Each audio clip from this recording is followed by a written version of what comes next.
આજે જે હુમલો થયો છે એને અમે પેલા તો આમ આદમી પાર્ટી કડક શબ્દમાં વખોડી કાઢે છે. આ હુમલો એક લોકશાહી ઉપર હુમલો થયો છે. જીગીસાબેન આમ આદમી પાર્ટીની અંદર જે કાર્યરત થયા, ગોંડલની અંદર લોકોને જાગૃત કરવાનું કામ કર્યું કે ક્યાંક ને ક્યાંક સત્તાધારી પક્ષ દ્વારા આમ આદમી પાર્ટીને તોડવા માટે આ પ્રયત્ન કરવામાં આવ્યો હોય એવું જાણવા મળી રહ્યું છે.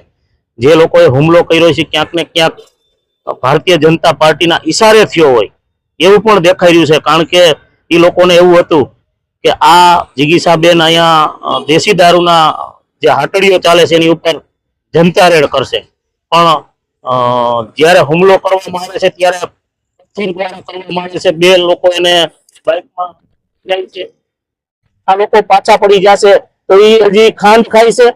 આમ આદમી પાર્ટીનો એક એક કાર્યકર આવા પ્રશ્નોને ઉજાગર કરતો રહેશે અને કાયમીના માટે જ્યાં જરૂર પડશે ત્યાં જનતા રેડ પણ કરશે. ગોંડલ મિર્ઝાપુર બની ગયું છે. આજે જે હુમલો થયો છે એને અમારા શબ્દમાં વખોડી કાઢી છે. આમ આદમી પાર્ટીમાં જ્યારથી લોકો તરફથી ઉછાળ આવ્યો અને લોકો આમ આદમી પાર્ટી તરફ જ્યારે વળવા માંડ્યા ત્યારે ક્યાંક ને ક્યાંક આમ આદમી પાર્ટીને તોડવા માટેનું ષડયંત્ર થઈ રહ્યું એવું દેખાઈ રહ્યું છે. ગોંડલની અંદર જીગીસાબેન જ્યારથી એક્ટિવ થયા, લોકોને જાગૃત કરવાનું કામ કર્યું, ભ્રષ્ટાચારીઓને ખુલ્લા પાડવાનું કામ કર્યું, પણ જીગીસાબેન આજે એક સોસાયટીના પ્રશ્નને લઈને ત્યાં ગયા હતા, ગટર અને પાણીની સમસ્યાઓને લઈ.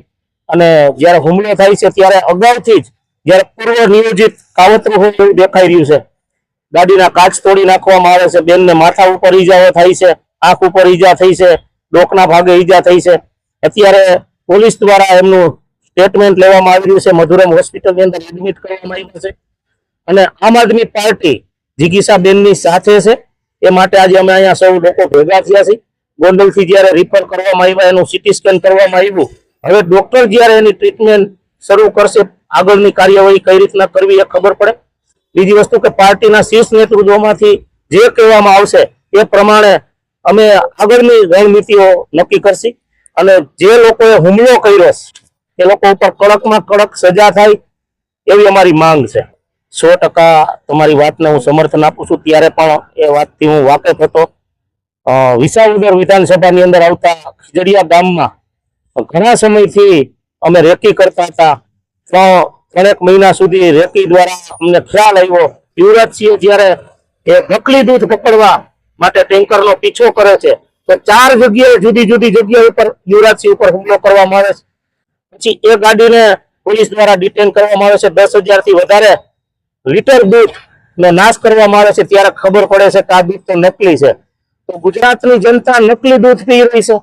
અને આમ આદમી પાર્ટી જ્યારે કોઈ એનો કાર્યકર કે પદાધિકારી જ્યારે આવા પ્રશ્નોને ઉજાગર કરે છે ત્યારે એની ઉપર હુમલા કરવામાં આવે છે, એનું મનોબળ તોડવામાં આવે છે. પણ આ તો આમ આદમી પાર્ટીના લોકો જે રીતના અમને દબાવવાના પ્રયત્નો કરશે એ રીતના અમે સ્પ્રિંગની જેમ ઉછળશી અને મક્કમતાથી જવાબ આપશી.